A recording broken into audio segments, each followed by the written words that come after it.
Soy de la Asociación Hacenderas, como ha dicho Antonio. Cumplimos ahora 2 años desde que nacimos. Y bueno, pues Hacenderas, su nombre, que a mí me encanta, tiene que ver con el quehacer colectivo, con el quehacer, digamos, comunitario, de tareas con la comunidad y para la comunidad. Entonces, bueno, pues nosotras tenemos, digamos, dos tareas. Una tarea social, puesto que tenemos una despensa en el barrio, y una tarea cultural, que es la que nos ocupa hoy. Hoy vamos a hablar de memoria con Manuela y con Eduardo, y bueno, yo me planteo lo importante que es este tema por lo silenciado que ha estado. O sea, han pasado muchos años desde la guerra civil y luego la transición a la democracia, donde se ha silenciado completamente los asesinatos, los desaparecidos, la gente que ha perdido su trabajo, sus bienes, su profesión. Entonces, ha sido tremendo que una parte de nuestra historia haya sido silenciada. Bueno, esto empezó a cambiar un poco en 2007 con la Ley de Memoria Histórica de José Luis Rodríguez Zapatero, donde por lo menos se reconoció a las víctimas y a su derecho a lo que marcan los principios internacionales de paso de la dictadura a la democracia, ¿no? De verdad, justicia, reparación y garantías de que esto no vuelva a pasar. El problema es que esta ley, bueno, pues ha tenido sus dificultades. Ha habido muchísimos problemas para llegar a los archivos, para tener información de las fosas. Esto nos hablará, supongo, que Eduardo.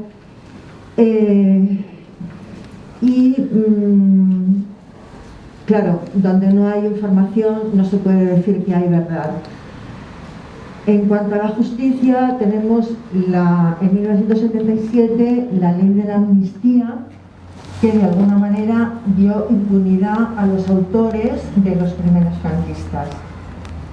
Y así llegamos a 2021 con el proyecto de memoria democrática, que es un proyecto de ley y que, bueno, pues ahí está aprobado por el gobierno, el actual gobierno, y que está, digamos, en trámites, ¿no?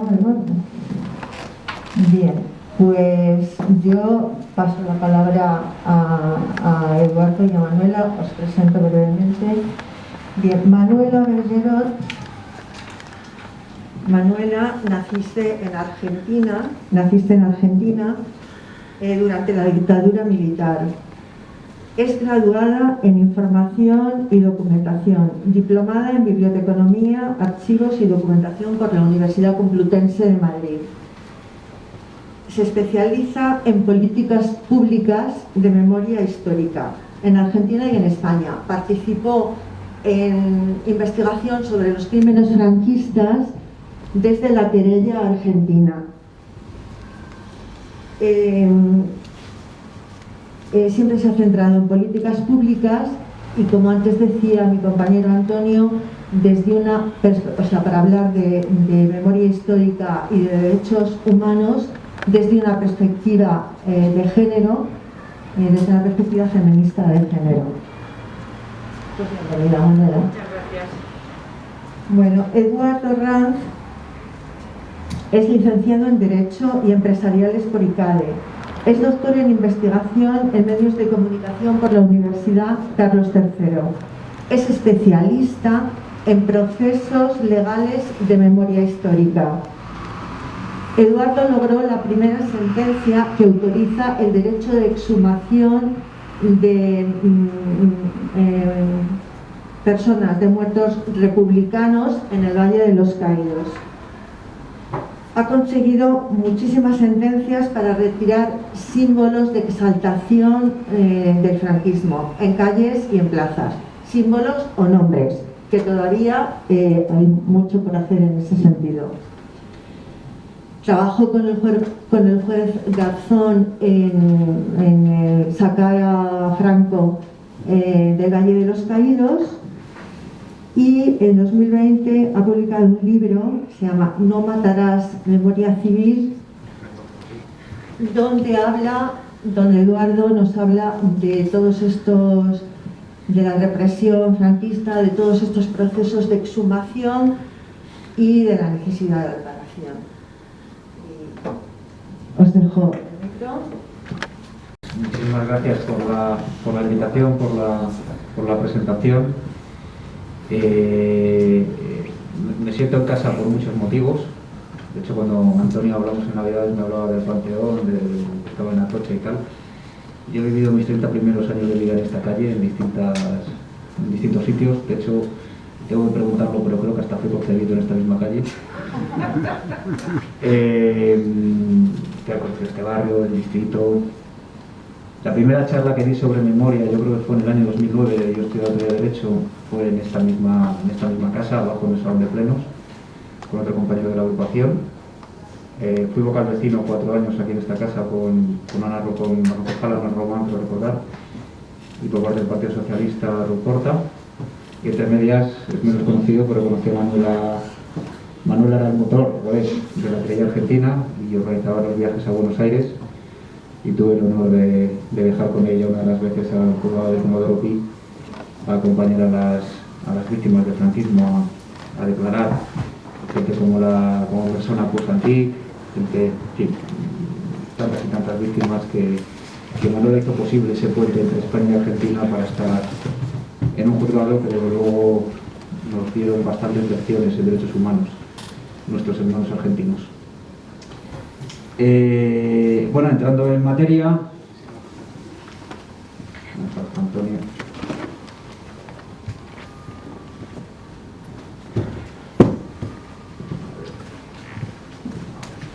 Le comentó Antonio que esto luego lo podemos cambiar, no hay ningún problema en hablar de otra cosa. Primero hablar de lo que es exaltación, lo que es la simbología. Después los ciertos avances que pueda haber en la ley de memoria democrática y una mención al Panteón de Hombres Ilustres. Este es lo que trae el PowerPoint, pero luego no hay ningún problema en hablar de otros asuntos. Comenzando por la simbología de exaltación, el actual artículo 15 de la ley de memoria histórica pues, nos explica que hay dos deberes municipales. Uno, elaborar un catálogo de vestigios, y segundo, en caso de que este vestigio sea municipal, pues el ayuntamiento tiene que proceder a la retirada, a la resignificación, etcétera, etcétera. Por tanto, son dos los deberes que establece el artículo y una obligación, que es que si el ayuntamiento no cumple, pues se pueden retirar las subvenciones previstas para ese municipio. A día de hoy, la ley del año 2007, solamente ha habido un caso en la provincia de Badajoz que la Diputación Provincial se haya atrevido a aplicar este precepto de retirada de simbología, de retirada de subvención. Por tanto, el artículo 15 es un artículo avanzado en derechos humanos en el sentido de no querer tener simbología de exaltación en nuestras calles, pero no está sometido a plazo, no está sometido a sanción, ni tampoco remite a otra norma que establezca la sanción del plazo. Por tanto, durante todos estos años hemos dependido de la sensibilidad que hubiera en el ámbito municipal, y en muchos casos pues el incumplimiento a alcaldes, alcaldesas, incluso obispos u arzobispos les ha salido gratis. Simbología, tenemos que explicar también que simbología, calles, eso es fácil de ver, la titularidad es municipal. También son placas del antiguo Instituto de la Vivienda, de Falange Española. Aquí hay más debate porque en un primer momento el derecho urbanístico establecía que las placas dependían de la comunidad de propietarios, es decir, es la comunidad de propietarios que decide mantenerlo o quitarlo, pero ha habido lugares como por ejemplo Barcelona, que el Ayuntamiento de Barcelona, la alcaldesa de Barcelona, dio orden de retirar todas las placas y por los operarios, y no ha ocurrido absolutamente nada en el ámbito judicial, en el ámbito político, etcétera, etcétera, sino que la gente de Barcelona pues no ve estas placas por las calles. También son escudos. Los escudos no necesariamente tienen que ser municipales, en este caso en Bilbao desapareció este escudo, pero pueden ser de quien sea el propietario del edificio, Correos, la delegación del gobierno, una sede ministerial, etcétera, etcétera. El ayuntamiento tiene la obligación de hacerse el catálogo y establecer quién es el titular. Si es municipal, retirarlo, y si no es municipal, requerir a la institución o a la comunidad privada para que proceda al cumplimiento de la ley. Simbología también son nombres de pueblos.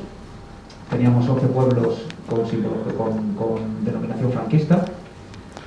De estos 11 solamente se han resignificado 3, es decir, seguimos todavía Castilla y León, Castilla-La Mancha, Extremadura, con municipios que llevan el nombre del caudillo dedicados a Yahweh en su título, lo cual pues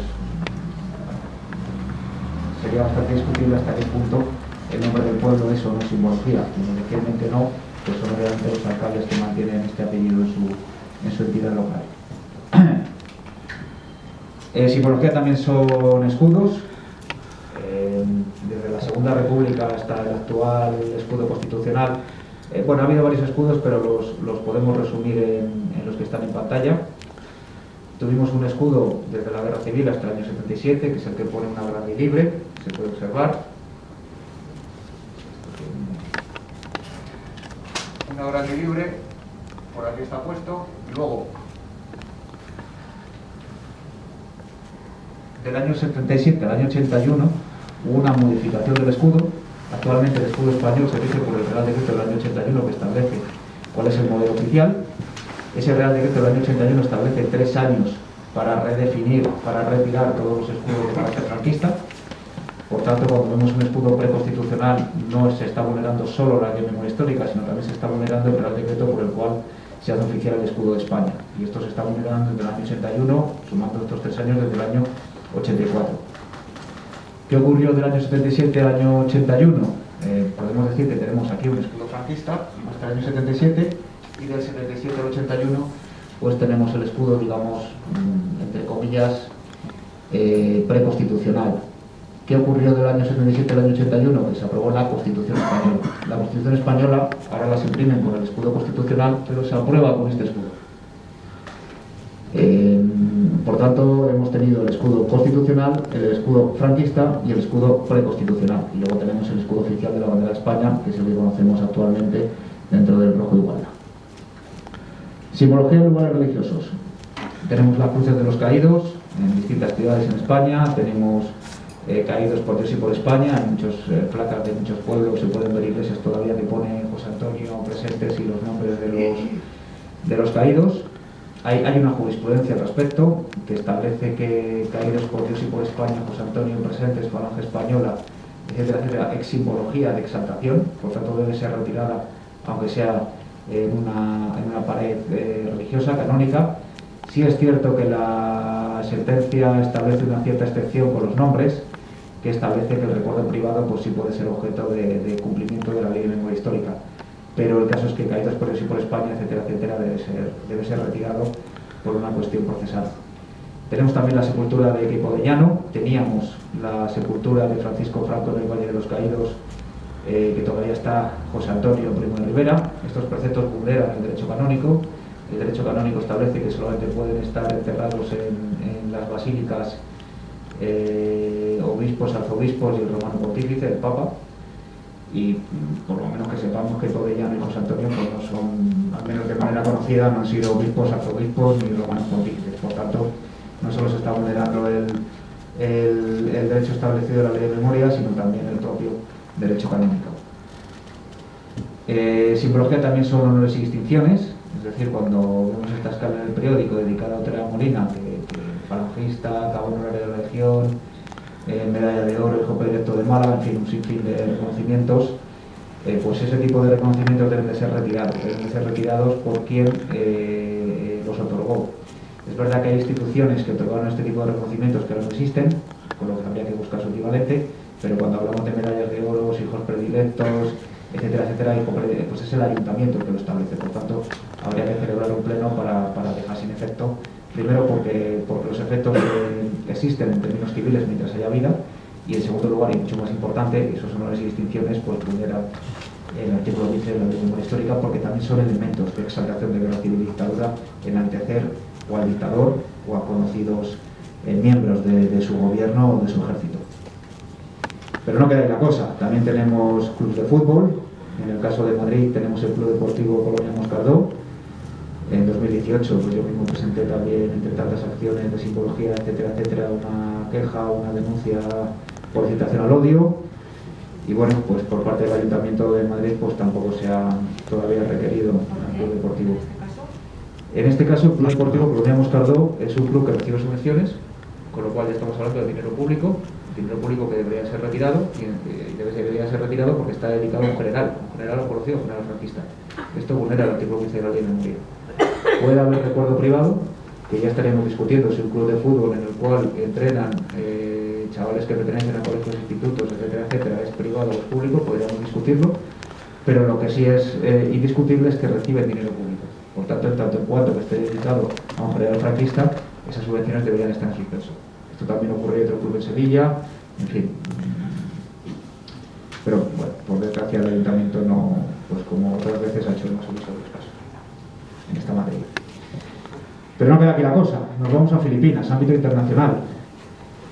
En un momento en que prácticamente nos habían echado de Naciones Unidas y nos habían cerrado las fronteras en Europa, pues los años 50, los años 60 especialmente, el planeamiento de la ciudad de Manila le hicieron pues, apellidos conocidos, como los primos de Rivera, como los Yagües, etcétera, etcétera, que otras ramas de esas familias emigraron a Filipinas, haciendo una gran fortuna, y esos apellidos son los que hacen el planeamiento de Manila, el planeamiento urbanístico de Manila, en los años 60, etcétera, etcétera. Y este planeamiento urbanístico, pues, de paso, establece 8 calles franquistas: Primo de Rivera, Aranda, Ponte, Moscardó la traducción, Dávila, Mola, General Miguel Cabanellas, Yagüe. Son apellidos de generales franquistas que tienen su calle todavía en Manila. Por parte del Ministerio de Asuntos Exteriores, pues habría que hacer algún tipo de actuación diplomática que hasta la fecha no se ha producido. Hace años planteamos una colaboración con la cadena SER, que esto sí que tuvo cierto efecto, una serie de procedimientos en municipios españoles. Aquí en este caso eran 300 y pico, se han hecho más de 500, pero se puede apreciar en el gráfico que en la provincia donde más simbología de exaltación, con los criterios que yo acabo de decir, pues se puede ver como la provincia con mayor simbología es Salamanca, por ejemplo. Pero bueno, con los criterios que yo he utilizado. Y esto nos lleva a una conclusión, que es que la verdadera memoria histórica donde se vive no es en las ciudades, sino en los pueblos. Nos vamos a la reforma de la ley. Me habían dicho 20 minutos, tengo aquí todos los preceptos, pero me voy a centrar solo en 4 o 5. Primero, el cambio del nombre. De memoria histórica pasamos a memoria democrática, que esto viene de Andalucía, bueno, su cambio en el léxico.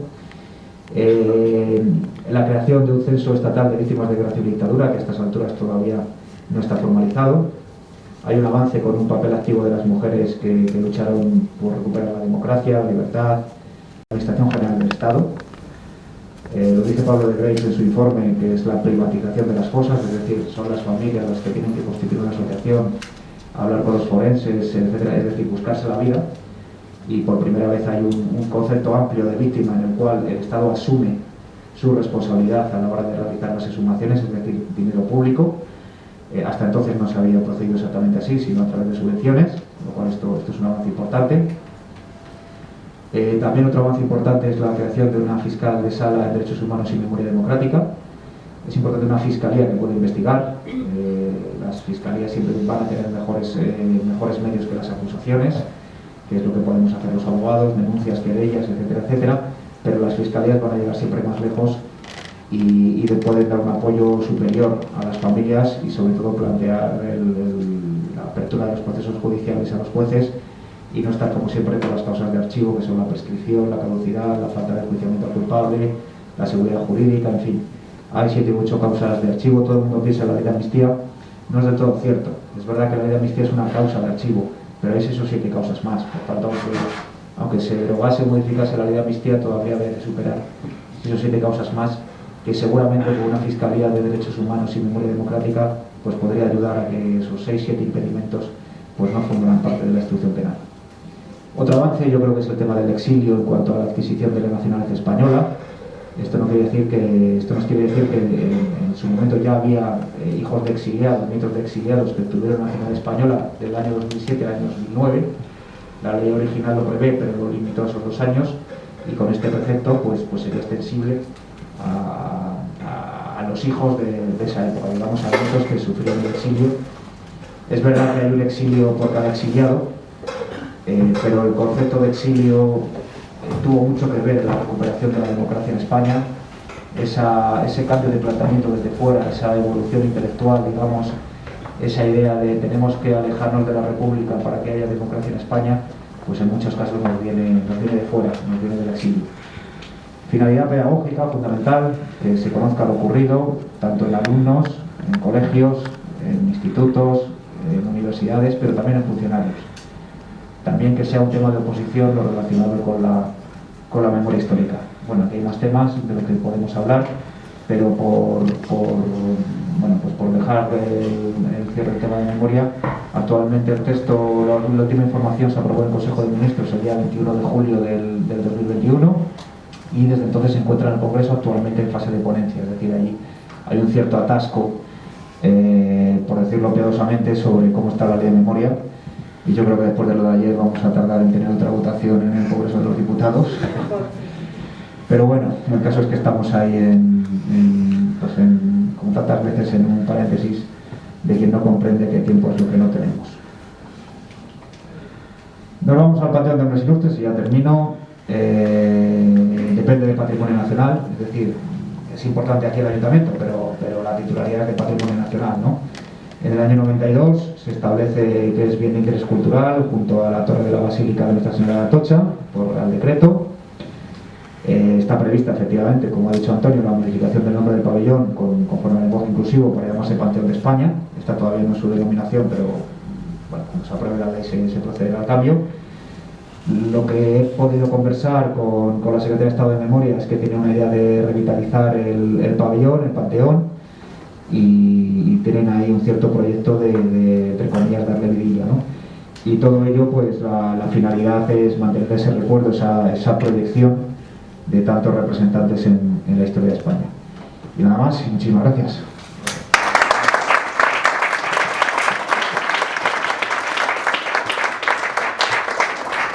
No sé si empezar recogiendo tu final, porque podemos partir de ahí desde un debate casi enriquecedor. Lo voy a anunciar y voy a dar una vuelta, y si te parece luego seguimos debatiendo y abrimos el turno también. Cuando hablamos de memoria, hablamos de un derecho fundamental que viene recogido y sustentado sobre 4 principios, que son el derecho a la verdad, la justicia, la reparación y las garantías de no repetición.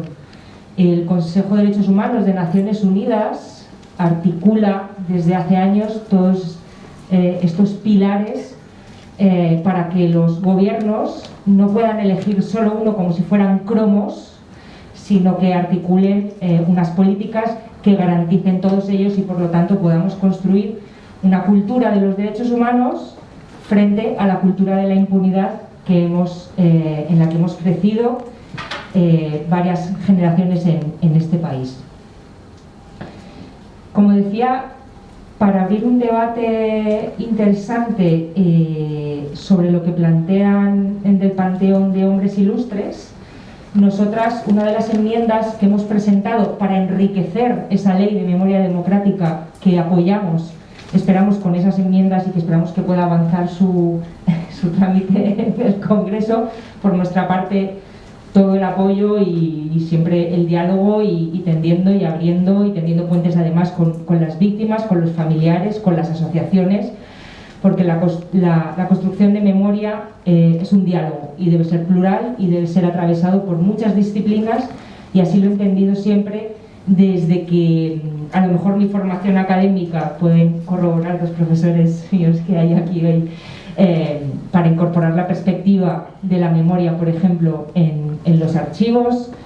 Quiero decir, todos, ojalá todas podamos trabajar, que tendamos hacia un horizonte donde las políticas de derechos humanos sean políticas de Estado y no del gobierno de turno, ¿no?, que va eligiendo un parche, y sobre todo con el peligro que se corre de que se lleven a cabo memorias partidistas, porque con eso perdemos todas el derecho a poder heredar una memoria plural, diversa y feminista, sobre todo plural de todas las experiencias antifascistas que necesitamos en el presente para poder sustentar una convivencia que hoy más que nunca vemos como está tan está tan frágil, ¿no? Y ayer lo vimos con lo que decía Eduardo en el Congreso. Es como que todo el rato hay un signo de fragilidad que ante un contexto social, además de vulnerabilidad, como el que llevamos viviendo estos 2 años, creo que necesitamos, ¿no?, de certezas, solvencia, como para avanzar en esa convivencia que de entrada nuestra sociedad está basada en una desigualdad terrible. Una democracia que nace sustentada sobre fosas comunes, y eso nos han abocado a una memoria casi necrológica, ¿no? Una memoria en la que lo único que nos han dejado es reivindicar a las víctimas, a los familiares y a las personas que hemos trabajado sin tener una vinculación afectiva o personal directa con las víctimas, en la que el único casi espacio que nos han permitido durante las últimas décadas es la memoria del padecimiento. Porque si no fuera por las víctimas y los familiares y las asociaciones, no existiría, parece que han borrado, ¿no?, prácticamente cuando se dice en España no ha habido memoria. Bueno, es mentira, llevamos con una memoria del bando vencedor desde hace 40 años. Lo que pasa es que su memoria es la historia oficial, su memoria es el callejero que acaba de describir Eduardo. Es el patrimonio, es el espacio público con el cual construimos nuestra identidad colectiva, nuestra simbólica, está atravesada por su memoria, que es el oficialismo. Y a nosotras nos han dejado ese único lugar en el que los testimonios de las víctimas son las únicas que recuerdan que aquello sucedió, que hubo un golpe de Estado, que de entrada a la pedagogía hay no sé si conocéis a Paco Ferrandiz, os recomiendo leerlo. Paco Ferrandiz habla de una imagen muy potente que es la pedagogía de la sangre, ¿no? Es la pedagogía de cómo se siembra en este país cada pueblo con una fosa común, y es un mensaje de miedo que ha atravesado y atraviesa varias generaciones. Y como decía Eduardo, es en esos pueblos donde todavía hoy es tan difícil abordar que la memoria sea mucho más que ese padecimiento. Sin esos testimonios estaríamos como sustentando precisamente esa negación de aquello que ocurrió, y por lo tanto es casi como el único lugar que nos han dejado. Y por eso creo que hay algo, un principio que debe atravesar todo, y dedicamos muchos años a uno de los procesos más colectivos, plurales y diversos que creo que ha habido en este país en torno a la memoria, que es la querella argentina contra los crímenes del franquismo, porque recoge que la memoria, el principio de la memoria debe ser la transmisión intergeneracional, sustentada sobre la lucha, el derecho a la justicia, que es lo que debe ser la base de nuestra democracia, y no las fosas comunes. Como decía, la querella argentina empieza a articular todo un montón de asociaciones por todo el Estado, intergeneracional, y se empieza a entender que sin eso no hay posibilidad de empezar como a construir unos cimientos más sólidos. Precisamente porque cuando se da el golpe de Estado, hay otra imagen muy potente, que yo siempre vuelvo también a las fosas comunes. Creo que con ese mensaje lo que están lanzando al pueblo en general es aniquilar lo colectivo, ¿no? Es una imagen muy potente. No sé si habéis estado alguna vez en alguna exhumación de alguna fosa. La mayoría son fosas comunes. Cada una, además, en muchas casi podemos ver por el corte los diferentes periodos del terrorismo de Estado, ¿no? Porque cuando dicen además que esto, que fue Cuando nos quieren llevar al marco guerra civilista es absolutamente mentira. Tenemos que romper constantemente ese marco cronológico en el que la derecha a lo mejor puede estar tan cómoda en esa equidistancia del guerra civilismo, y ahí podemos observar, pues por ejemplo, como en la fosa común del cementerio de Guadalajara, que gracias al testimonio de Ascensión Mendieta, en la querella argentina en Buenos Aires, que pudimos volar para llevarla a testificar ante la jueza Servini, se exhumó esa fosa.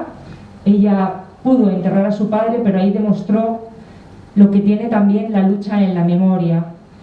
Es una cuestión colectiva, no puede ser aparcada a donde se nos quiso llevar, tanto por el golpe de Estado, por el franquismo y luego por las únicas herramientas que ha habido para un duelo colectivo por parte de los diferentes gobiernos en este país, que ha sido trasladar la memoria a una cuestión privada, a una cuestión familiar, ¿no? Y por lo tanto se nos ha negado a la construcción de una memoria colectiva, porque nos han negado la plaza, el escenario público donde la palabra debe ser puesta en juego y compartida de forma intergeneracional, como conocieron y empezaron a subjetivarse las víctimas y familiares que viajaban desde España a testificar en Argentina y que llevábamos a la Plaza de Mayo a hacer la ronda con las abuelas y Plaza de Mayo. Ahí empezaron a ver que era la plaza el lugar por excelencia donde la memoria se construía, donde eran mujeres las que reivindicaban todos los jueves, donde eran sujetos políticos reconocidos y acompañados por todos los poderes del Estado. Y ahí empezaron a entender también las víctimas del franquismo, en esa solidaridad, que también era una cuestión colectiva, que la memoria en España tenía que ser puesta en juego así, ¿no? En esa ausencia de espacios públicos donde construir nuestra memoria colectiva, donde se dé esa transmisión intergeneracional, es muy curioso cómo creo que las exhumaciones hoy por hoy, igual que antes, eran casi lugares, porque en los pueblos pues todavía nadie quería prestar su testimonio, atravesaba el miedo para esos testimonios orales tan importantes que no están muchas veces en los archivos y que tan difícil es el acceso para poder investigar. Y en esos pueblos donde las exhumaciones eran casi una cuestión privada, cerrada, oculta, hemos visto también cómo la querella argentina empezó a ponerlo en el debate mediático, político y social, y esas exhumaciones, no sé si habéis tenido oportunidad de ir a alguna vez, porque es un acto de memoria colectiva muy potente, que no sales de ahí como llegaste. Es un lugar donde hemos visto casi el paradigma fue la exhumación en el cementerio de Guadalajara de la fosa del padre de Ascensión Mendieta, y donde había otras 19 personas más, creo recordar. Y luego además se han ido abriendo otras, o sea, con el gesto de una, la memoria se multiplica. Y recuerdo que salió en la televisión una entrevista que le hacían a Ascensión Mendieta, y ella decía, relataba, ¿no? Bueno, que además con la generosidad y el sosiego que tenía ella de invitar a todos a participar de eso. Hubo una señora en Guadalajara que estaba viendo la televisión y le dijo a su nieta, con la que estaba al lado, dice, ¿cómo? Pero el padre de esa mujer lo fusilaron y está en la fosa, pero si al mío le hicieron lo mismo. Bueno, la nieta se entera en ese momento de la propia historia de su bisabuelo, y esa mujer le empieza a relatar ahí y le dice, llévame ahora mismo al cementerio. En ese cementerio fue puesto en juego la transmisión de historia de vida de esa mujer, que le estaba contando por primera vez a su nieta la historia familiar, y estaba empezando por primera vez a recuperar la ideología política, porque si hubo uno de los grandes logros perfectos de Franco en este país fue la ¿Eso? Que tanto necesitamos ahora, ¿no? Para recuperar la política para poder transformar una vida mejor nuestro presente. Y en ese momento esa mujer él empezó a transmitir, y además se señalaba las venas, recuerdo del brazo, y le decía, es que por mis venas corre sangre roja. O sea, por primera vez nombraba que una exhumación era muchísimo más que recuperar unos restos, era recuperar identidades que hay que nombrar y identidades políticas también. Y en una de esas, en todos estos trabajos recorridos que atraviesan un poco mi experiencia en la memoria, desde facilitar, investigar, bueno, todos los donde hay fondos documentales, en los archivos públicos para las víctimas, para que puedan recopilar sus historias, para que sean garantes del derecho a la justicia, al igual que ocurre en Argentina, de la misma forma que a lo mejor bueno, con los talleres, he dado talleres con chavales, ¿no? Donde les he puesto en un encuentro con personas mayores de otras generaciones que les pudieran transmitir lo que no está en los libros de texto, donde toda esa memoria pues, fuera puesta en juego. Me empecé a dar cuenta que las respuestas que encuentras eran siempre las mismas, y que normalmente habitualmente estábamos perpetuando una mirada patriarcal en las respuestas que encontrábamos, porque el ámbito de la memoria, como cualquier otro, está atravesado por una mirada patriarcal. En este caso, lo que nos estábamos encontrando con la abogada Ana Messuti, la abogada de la querella argentina de los crímenes del franquismo, es que las mujeres que se presentaban a la querella, o sea, que eran querellantes que denunciaban por sus familiares, porque sobre todo está sustentado, Ana Messuti ha hecho un estudio cuantitativo incluso de la querella argentina, el porcentaje mayor de querellantes son mujeres, pero las víctimas son hombres. O sea, son las mujeres las que no solo se han encargado en este país, ¿no? de salvaguardar la memoria familiar, sino también de la lucha por garantizar derechos fundamentales para sus familiares. Y hubo un caso que nos hizo preguntarnos cuando Ana Messuti estaba preparando un testimonio de una de las víctimas, una de las querellantes, para prestar testimonio en el consulado argentino por videoconferencia ante la jueza Servini, que estaba en Buenos Aires. Se estaba preparando ese testimonio y la querellante relataba absolutamente, bueno, pues toda la historia de su padre. Y en un momento con Ana nos damos cuenta que nos empieza a dar unas fechas y unos lugares, ¿no? Pues la Dirección General de Seguridad, años 70, el movimiento estudiantil, y entonces fue como, pero ¿y tú? O sea, ¿dónde estás hablando de una época que no te estamos viendo a ti en ese relato? ¿Dónde estás ubicada? Y dice, bueno, yo es que estuve 48 horas en la DGS. ¿Y qué sucedió? Una detención ilegal, un secuestro, torturas. Bueno, y aquí de repente aparece el victimómetro, ¿no? Algo muy preocupante, que es como si dentro del movimiento memorialista se hubiera establecido como qué es más grave o menos grave en un contexto de dictadura, si 24 horas de tortura son menos que 48. Y en ese sentido ella empezó como a rebajar y dice, no, bueno, yo no quiero prestar testimonio, por lo mío no importa. Yo solo tuve que dejar mis estudios, que dejar a mi pareja, que irme de esta provincia, que ocultarme y que empezar una vida nueva. Si eso no ha transformado la vida de una persona, y una dictadura no es totalmente responsable de eso, a nosotras se nos puso, bueno, una alarma, ¿no? Es decir, aquí está sucediendo algo, tenemos que empezar a ponerle otra mirada a estos testimonios. ¿Cuánto llevo, Eduardo? ¿Sí? Avísame. Antonio. Vamos bien. Venga. Pero el coloquio también será muy interesante. Venga, pues voy a cerrar un poquito con esta parte de perspectiva de género, con dos ejemplos. para que veáis cómo empezamos a través de esas preguntas a intentar trasladar esa perspectiva a todo acercamiento a la memoria que hacíamos.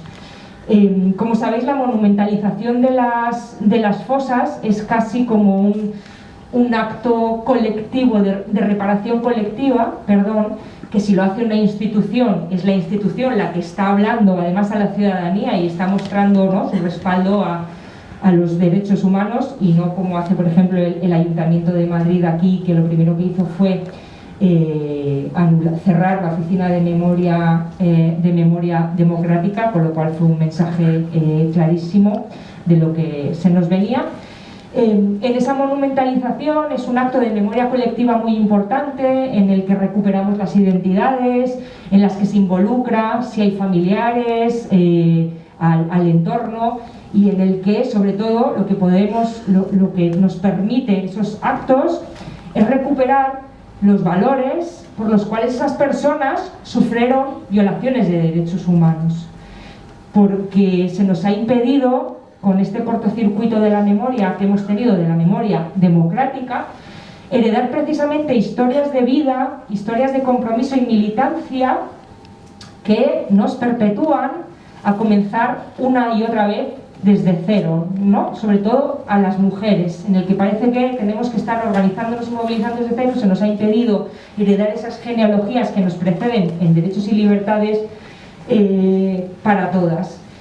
Y en esos actos de memoria colectiva, la monumentalización de las fosas, nos dábamos cuenta que a los hombres, además, la simbología, que es muy importante cuando se dice, bueno, es que la simbología es solo un callejero, no, es lo que nos construye colectivamente, es la identidad que vamos a darnos entre todas.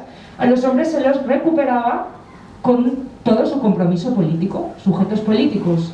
Se hablaba de a qué partido, sindicato, organización pertenecían, y hay un ejemplo paradigmático en Grazalema, la monumentalización que se elige para una fosa común de mujeres que dejaron a sus familias, a sus hijos, a sus trabajos, que cogieron las armas para luchar contra el fascismo.